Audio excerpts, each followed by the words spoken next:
Well, thank you, Andrea, and welcome to our very first medical roundtable on Medical Mondays here on Great Day, Washington. We're talking to two top local experts in the field of health and wellness issues. Every family can relate to this. I'm joined by Dr. Nicole Hayre of Cosmetic Dermatology Center in McLean, Virginia, and oncologist Dr. Robert Hong of Virginia Hospital Center in Arlington. Welcome to Great Day, Washington. Thank you for having me. Yeah, thank you for having us. Well, I'm glad you're here because a lot of our viewers at home, they're home for the summer. They're going to spend a lot of time in the sun, being active. We want you all to be healthy. Let's start with the obvious. Skincare. You're an expert dermatologist. What are your recommendations? Because a lot of people, they know they need sunblock, but they really don't know how to use it. And that's correct. A lot of people don't use it properly. Sunblock is critical. Most of our skin damage and aging damage and eventually skin cancer comes from the sun exposure, so we need to really be careful. Neutrogena makes a lot of great products and I use them myself.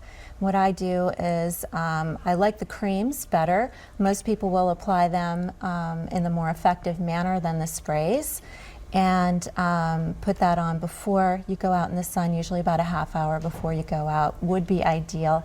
However, if you don't have the half hour, just at least get it on.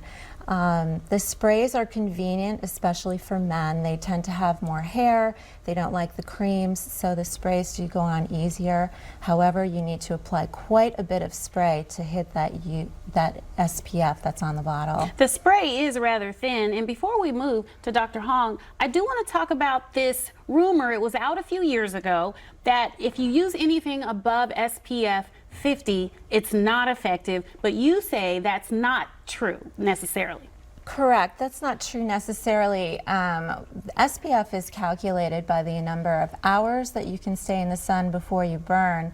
So once you get to a very high level, you just don't have that many hours in the day of sun exposure. So people started to argue that really the 50 or above was a little bit of nonsense.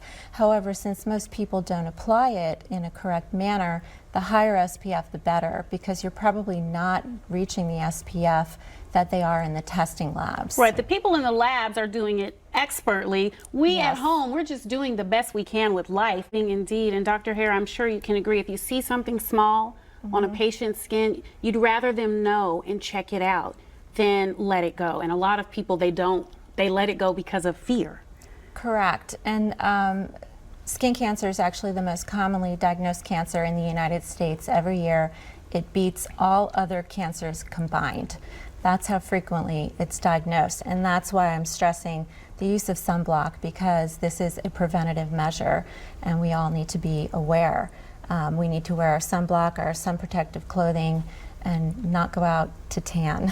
Don't go out to tan. Well, Dr. Hayre, thank you so much for coming. Dr. Hong, thank you for coming. They have such great information. They're going to come back later in the show. We're going to talk about the difference between SPF and UPF. And for all of our male viewers and those who love our men out there, we're going to learn more about PSA screenings as well. So stay with us for more Medical Mondays on Great Day, Washington. It's Men's Health